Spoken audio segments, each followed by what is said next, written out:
Being a doctor in the big city is hard. The competition, the stress of the workload, the unfamiliar rotation of faces. It seemed like fate when I see a poster seeking a doctor for a remote seaside village. And the pay is too good to pass up. The journey was long and dangerous. The townsfolk are quiet. The shack that I'm ushered towards is dilapidated and dusty. But this is what I signed up for. Maybe I can do actual good here. It looks like this town will benefit from a doctor. My first patient, or maybe just house guest, is the sheriff. Gesturing broadly around the shop, he tells me they did their best to clean the place up. Left all the materials from the last doctor, stuff like basic medicines and his journals. I'm surprised that someone would have left all of this behind. Did they leave in a hurry? I shoo the thought away as I dispense some medicine to help the sheriff with his headache, sign off on his medical card, and send him on his way. He didn't seem like the friendliest guest, but I guess he's got a part to play in this town too. People begin flowing into the clinic quickly. Headaches, a sore back, a cough, nothing I can't handle. But despite the ease of the requests, my head is throbbing by the end of the day. It feels like the world around me is trying to crash in. My vision is blurred. Maybe it's just the change of atmosphere. The salty sea air is thick around me. The cool temperature is different from the hazy fog of the city. I'm sure it'll all pass. I'm sure. Between the regular stream of patients, the local priest also comes to greet me.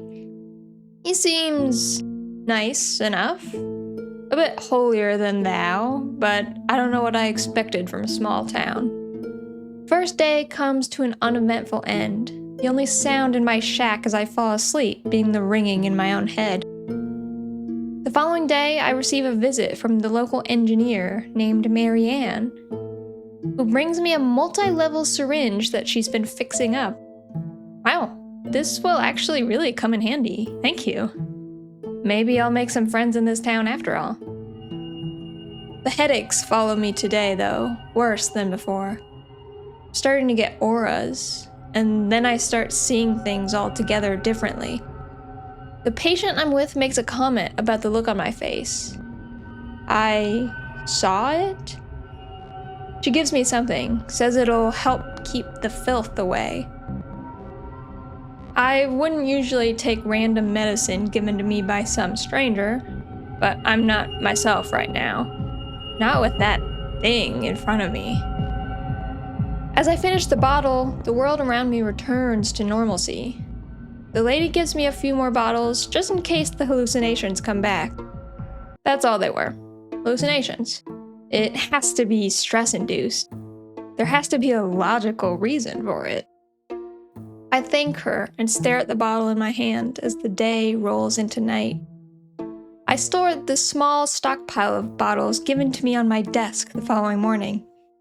I drink greedily anytime I see the world around me misshape. The pictures in my painting screaming. The trinkets on my desk floating up into the air. An invisible man asking for my advice. Cockroaches suddenly swarming my desk. I swig the bottle when a man with two heads comes in. Their shape doesn't change, however, and I'm suddenly very glad that my patients don't ask why I drink.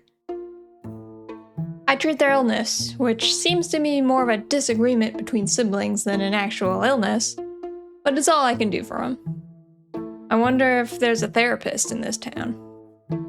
Our next guest is a little girl who doesn't speak, but does show me a picture she drew. That's nice. Does she want something from me? She leaves before I can ask any follow-up questions. Odd. This whole place is odd. Well, at least there's one person who gives me some sense of normalcy. Marianne comes back to visit me again with a new gadget to help me diagnose.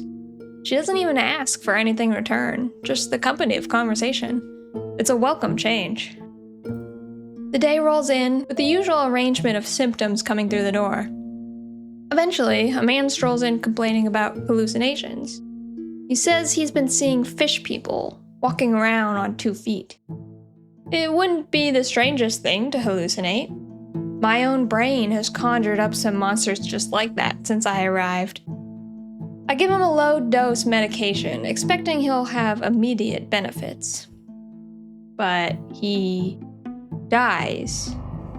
Instead of walking out here with a clear head, he dies. Right in front of me. But how? He was fine, almost healthy.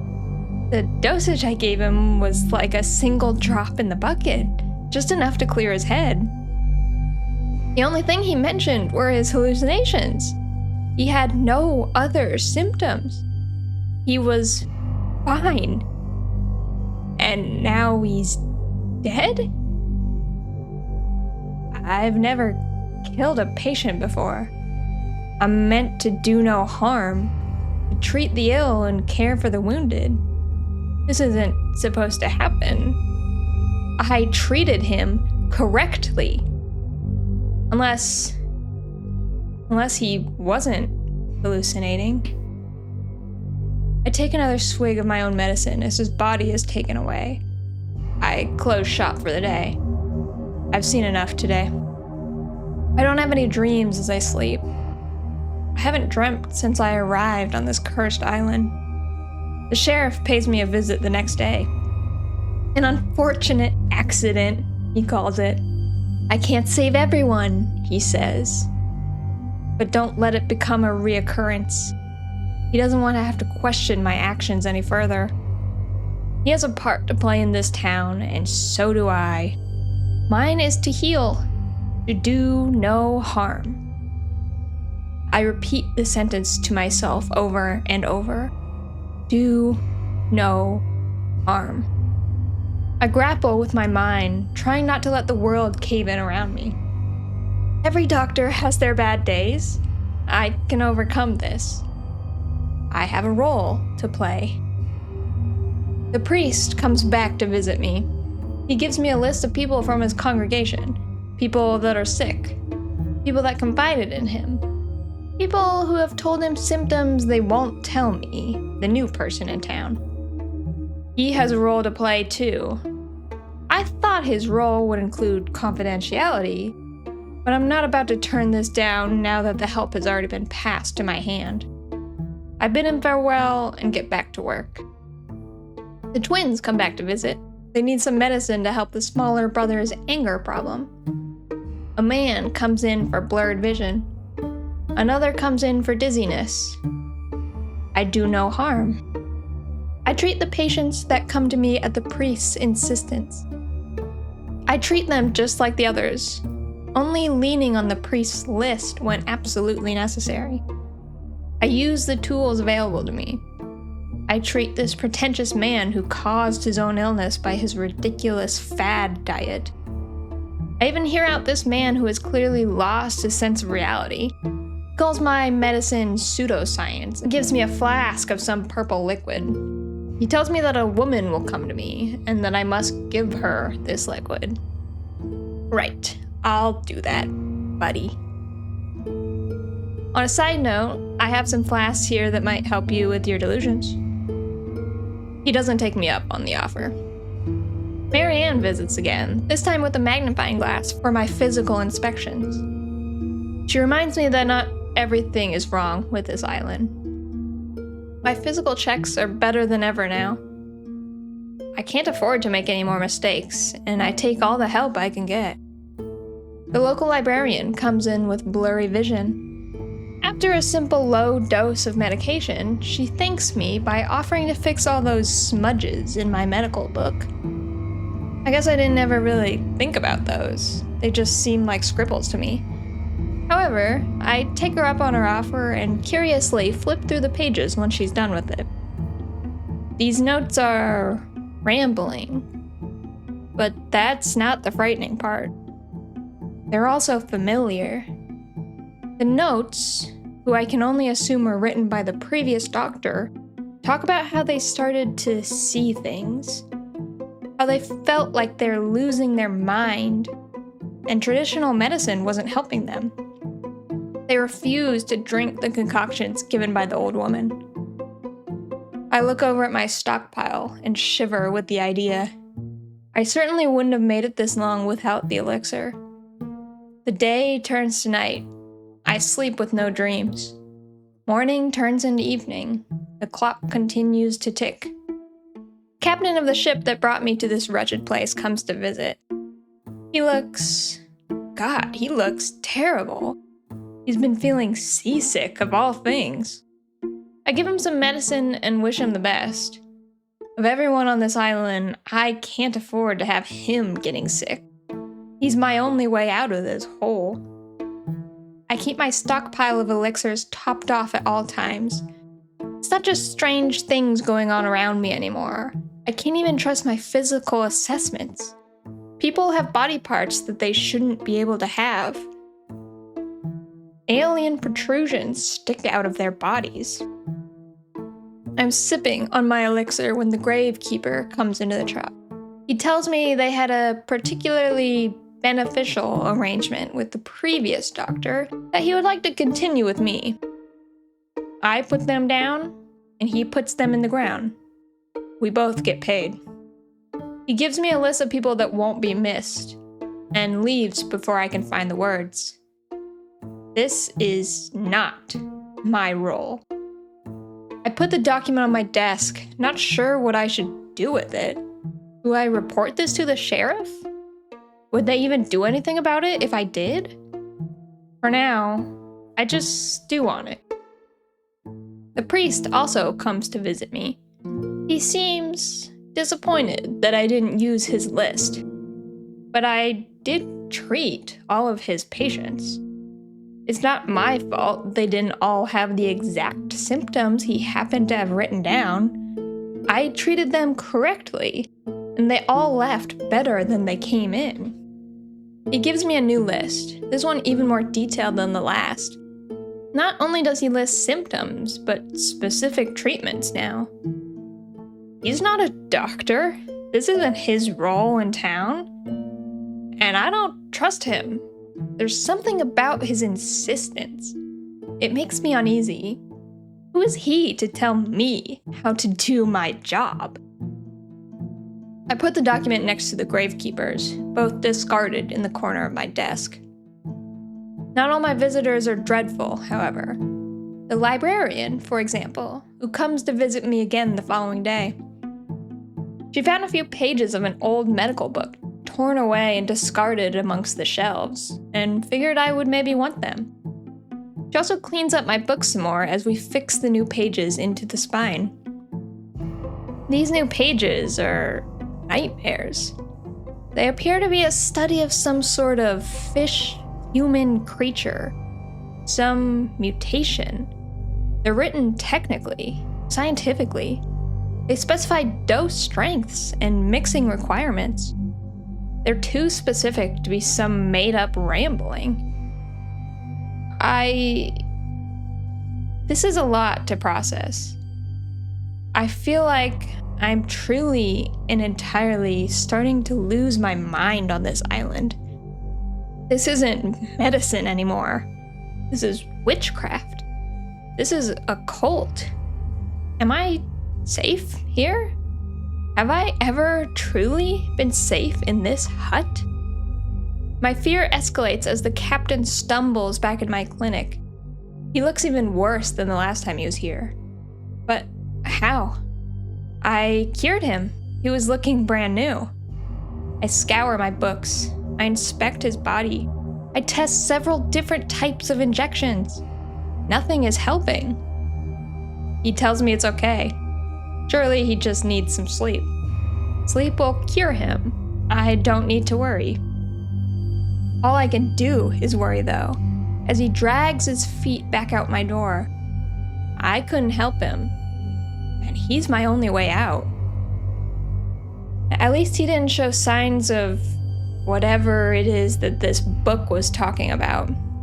Like bite marks, or say, claw marks.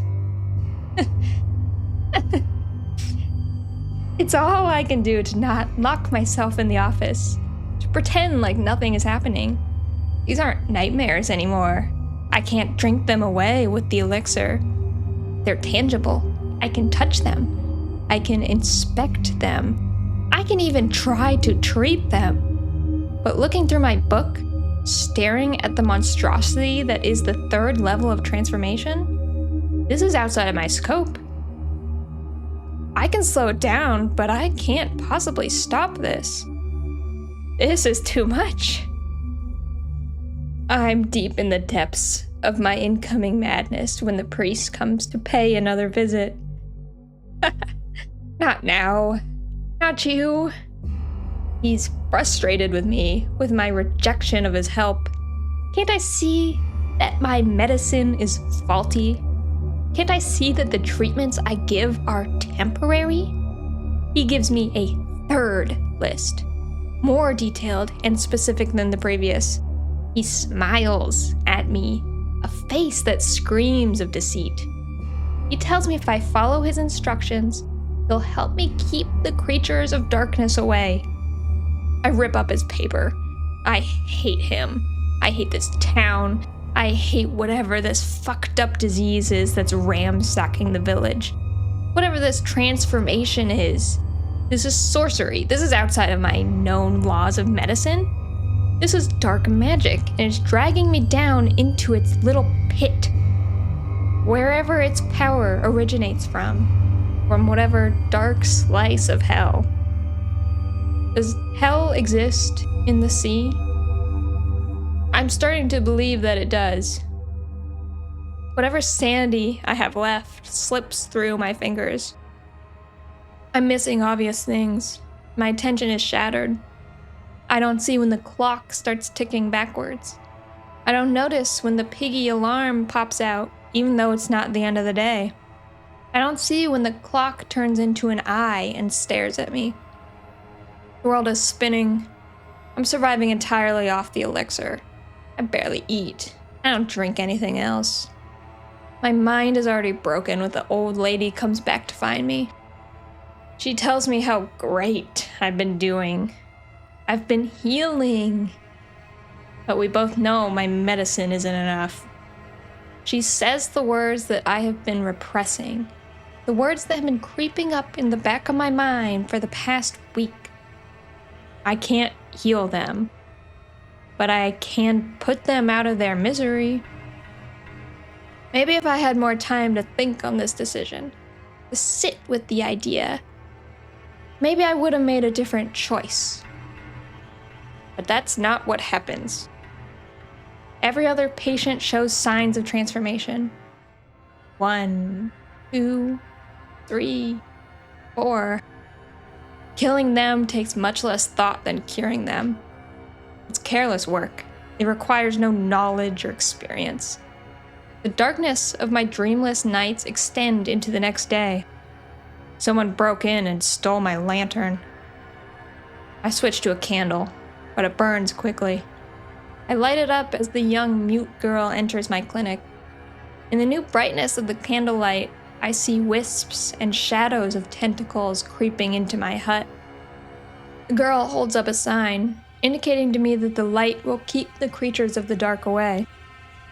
The cards are stacked against me. Against my better judgment, I blow the candle out. I can't let it burn to the ground. I'll be defenseless then. I just need to stay vigilant. At least the creatures leave me alone at night. I guess even the unknown has to sleep eventually. I find a letter from Marianne on my porch the next morning. She's sick. She writes about it so casually, but I know better. I know what illness has her tucked away, hidden from me. I can't bear to think of it. Makes things worse. The sheriff comes around. Honestly, I'm surprised it took him so long. How many people have I sent to the grave in the past week? He says he's keeping an eye on me, and I almost laugh. Of all the things to be focused on right now, you're choosing me? The only person in this town doing anything about the rapid transformation of the villagers? Normally, a threat from the local police would frighten me, but I'm so afraid of everything nowadays. One more threat feels like a feather on my conscience. It's not my focus right now. My candle is burning too fast. I blow it out and focus my gaze on the darkness beyond the window. I work in the dark, only lighting the candle when the shadows begin to creep in. I barely pay attention to my patients, more focused on my own self-preservation. I do, however, give the mute girl my full attention when she comes to visit. The image she shows me today appears to be the ship captain and the engineer clicking their drinks together. And then she gives me the drink in question, a green solution that I store with all of my other potions. Is this a cure? Can I escape? The thought felt so far away. But if I can heal the captain, I can escape. But Marianne, I have to make a choice. The creatures are crawling in faster with every passing hour. My candles won't last at this rate. I'm sorry, Marianne. I'm so sorry. I flee my shop the very next morning. I sprint down the road, the rain puddles splashing under my feet. I hear them, these monstrosities of humanity, chasing behind me. The villagers that have gone against the great old ones hold the line, fending these creatures off just long enough for me to leap aboard the ship. I watch the horizon as the dock slips further and further into the distance, a mixture of occult and fantastical. I see several figures standing along the edges of the cliffside, their gazes piercing even from this distance. But they, like the voices in my head, fade away. The only sound I hear now is the crashing waves against the ship. The only shadows I see are those cast by the light of my own torch. I hope the memories of this place will eventually fade alongside them.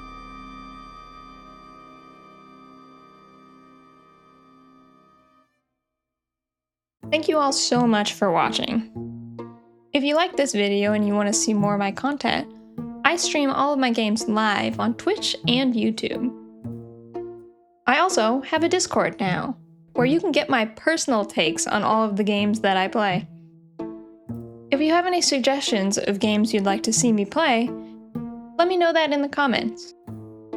And maybe subscribe while you're down there.